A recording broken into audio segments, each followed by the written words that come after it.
don't think this is cute. This is this account's daily routine. Wake up at 9 a.m. and then think about Dylan Klebold all day and then fall asleep at midnight. I'm glad you're getting your 9 hours in, but how terrifying is it that you can go to the grocery store and somebody who you smile at Trader Joe's may have a Dylan Klebold fan account? I guess if this is your outlet so that you don't do what your faves have done, then I guess that's better than committing a mass murder.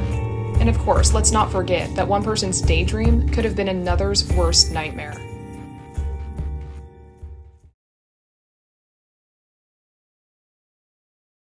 Hello everyone, welcome to the Zillennial Girl podcast, where I talk about the most important pop culture events that bridged the gap through the millennium. So this episode will be directed towards the Columbine shooting and the effect that it's had on many individuals today. For some overview, on April 20th, 1999, Eric Harris and Dylan Klebold shot up Columbine High School, resulting in 13 deaths of victims that day and one over 25 years later. And throughout the tragedy, you may be thinking, how could anyone romanticize this? And you would be surprised that there is an entire generation of people who have shaped their entire lives around these two individuals. So let's get one thing straight. I do believe that Eric and Dylan were very different people, and I do believe that if they had never met each other, this event never would have occurred. Eric seemed to be very edgy in everything that he said and did. It came down to wearing all black, listening to punk rock bands, and ultimately carrying himself like a lot of people would consider school shooters today. And Dylan, on the other hand, almost seemed like a wolf in sheep's clothing. He did not even appear to his friends or family as someone who was capable of such extreme acts of violence. And I do believe that that is why there is such a disconnect between the two, almost as if within the Columbiners, there are two very different perspectives that they hold for these men. But beyond that, there's also this very flawed reasoning that people like to associate with the shooters, simply because they were relatable or wore all black or listened to the same music. But at the end of the day, the fandom, if that's what we're calling it, speaks for itself, and they don't want criticism. What's also important to note about Columbine is the sheer amount of evidence that was released to the public afterwards. Anything from home movies to diary entries were published for the entire world to see, and it definitely created shockwaves throughout. Many people wondered how could someone so normal and studious do something this crazy, and other people were seeing that there were so many red flags that nobody could ever have found out because these individual things were kept private. But due to the amount of circulation that these items were getting, it seemed to blur the lines between morbid curiosity and sheer complicity. This lasting effect on pop culture, which we now know as the Columbine effect, has inspired everything from more school shootings to fan accounts that romanticize the shooters themselves. When you look deeper into the web that it creates, the vortex spirals into something that nobody would have ever expected. So the first thing to note here is that the Columbine shooters gained a cult following by mainly teenage girls. And on one hand, you could be thinking, oh, maybe it's because the shooters were teenagers themselves, stuck in the forever entrapment of high school, it seemed. And ultimately, even though they were just 2 months shy of graduation, their alleged relatability to these teenage girls, and even some boys, created a monster in which knew no bounds. And on Tumblr, of all places, is where this lore thrives. Anything from fan fiction to fan art exists, and in many times the lines are so murky that many people can't tell when history becomes fantasy. And what I find to be so striking is that under all of these photos are the words, "I do not condone," as if that makes up for fantasizing about being with a school shooter or engaging in the lifestyle in which they partook in. And of course, this is not a direct criticism on people who listen to Rammstein or people who wear all black, but it does come down to that point where history has its ripple effect, and Columbine is no exception. And from a stranger's perspective, as someone who's never been in the true crime community, one may be thinking, how is this even possible? How are the lines so murky that people easily slip into this sort of romanticization? And you may be surprised that its root is actually in evolutionary biology. I'm sure that to some extent everyone is familiar with the bad boy aesthetic. I'm talking backwards baseball caps and leather jackets. I mean, it permeates within pop culture, even dating back to the 1950s. I do believe that when men want to be seen as powerful, they take on almost like an edgelord anti-hero status to attract women. But many times this facade that they put up is only going to drag them deeper into ultimate void. Because when people pursue one-sided relationships, it never works out in the long term, either because the person they're pining for doesn't exist, or they're away in prison and can never interact with them. But the people who do contact these individuals through whatever means do create this one-sided relationship that can never be truly fulfilled. And that being said, I do believe that the reason for being attracted to criminals can absolutely vary, because if they're any semblance of normal or gentle looking, it can create this sense of warped reality where people are intrigued as to how someone who looked so passive could have become so insanely aggressive. And this does lead into the perspective of our killers born are made.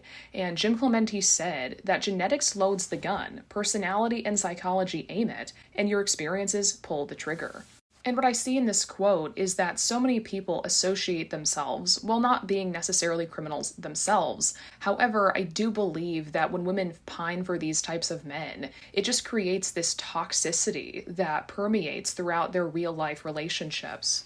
As far as human nature goes, it's a totally normal thing for many women to want a man who can protect them. But when combated with outrageous violence, it's clearly leading these women on a path down nowhere good.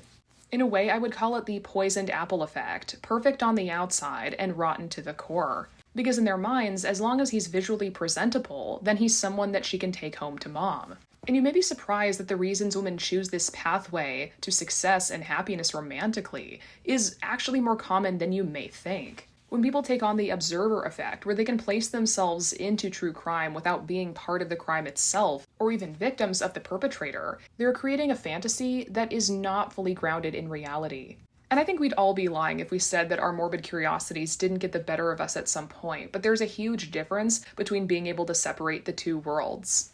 So when it comes to the nature of the true crime community, it's not too hard to tell the difference between a researcher and a fan. But a lot of the times, researchers can become fans if they embark on this really dark pathway in which they think they can get something out of something so senseless. Which ultimately brings my story into the spotlight. For reference, when I was a junior in high school, I associated widely with the Columbine shooting. And I know that's not going to sound good, but the whole point being, I think everyone can relate to being depressed, being bullied, feeling like nothing is working. And it does seem to me that when people use that and they toxify it, it can easily become this romantic perception of reality, which isn't actually true.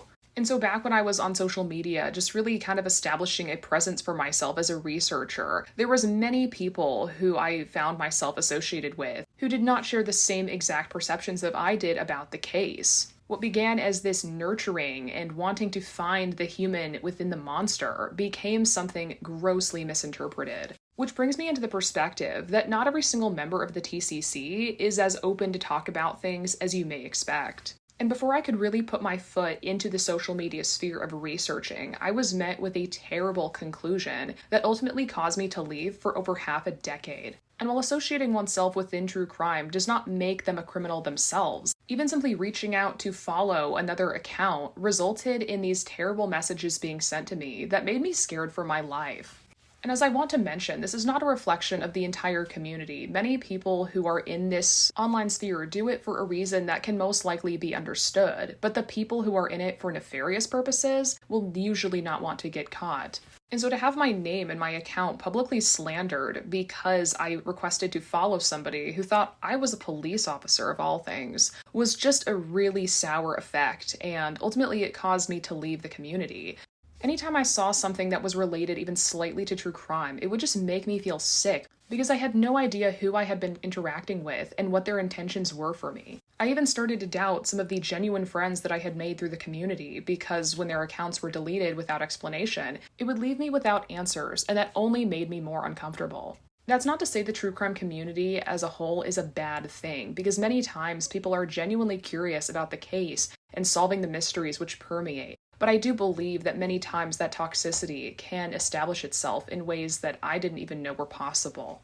And therefore, people are left with the daunting task of putting sense in senselessness, regardless of how they do it. And for me, I do believe that what began as genuine research and curiosity became riddled with all of these feelings of doubt and insecurity. And this is where the observer effect thrives, because when people are able to place themselves in a situation they never would be put in otherwise, it creates this sense of fantasy. A fantasy in which is so dangerous that I don't believe it should ever be explored. Which brings me to the bitter conclusion that some mysteries don't need to be solved, and while Columbine isn't a whodunit, there are still so many lingering questions that have never fully been answered. And I believe that these are based in the fact that two perpetrators committed the crime, where with Dylan having a very different mental chemistry than Eric, one could theorize that if they had never met, this never would have occurred. That's not to say that they wouldn't have found struggles that could have motivated them to commit mass violence, but I just don't think it would have been on such a large audience as compared to Columbine. And as someone who's researched the case extensively, sometimes I feel like I'm left with more questions than answers. But the largest one is why. You have these two seniors in high school who are on the cusp of their full adulthood, and they commit this act out of retaliation against bullying? Like, something just isn't adding up here, and I do believe that if it had really been up to Eric, he most likely would have committed an act of violence. I'm not sure what, and I'm not sure against who. But when it came to Dylan, I do believe that he internalized a lot of his anger, and Eric was acting as a conduit to channel it outward. Which brings me to the fact that people need to heal their traumas instead of causing more. And so while a lot of people, myself included, decided to relate in any way in which we knew how, it doesn't necessarily have to lead down the road to more destruction. Because when people flirt with that sort of temptation, they are opening up doors to making mistakes that they can never undo. So if you or someone that you know is wanting to dive into the research element of the true crime community, proceed with caution. You will need it. Because there are even some police officers who, in their years of work, have had to retire early simply because they saw something that they felt their minds could not escape. And while a lot of people have the ability to control fear through watching a horror movie or researching true crime, I do believe that there is a pretty firm edge that should not be crossed for this very reason. And many times it could happen in the most inconspicuous ways. There are allegedly reports that some individuals who attended a sports event were in the Columbine lunchroom and saw bullet fragments in the walls and ultimately felt that they had to leave the building. And so while it's very controversial that Columbine is still standing today, I do believe that the effect on the community has seen no bounds. And so while many people want to consider it an aesthetic to be seen as edgy or different, I do believe that many times it does not lead them on the path to ultimately healing their traumas, some of which could have been caused by the true crime community. And like with many things, I do believe that research can become a slippery slope as people get sucked deeper into the vortex before they realize they've been caught in it. And so if you deeply want to empathize with somebody, empathize with yourself. I really think that despite the fact that many teenagers go through the same things, people need to find better role models than Eric Harris and Dylan Klebold ever could have been. And I do believe that with this generation comes a sense of awareness towards mental health and gun violence because we are living the Columbine effect in action. It started with Virginia Tech, it expanded into Sandy Hook, and then Parkland surpassed the Columbine shooting in terms of casualties. And all of this violence just being so present in culture today has made it almost inescapable. But with many things, slippery slopes are dangerous for a reason, and people should proceed with caution before going down on a path that they might regret. Thank you for watching. Stick around for another.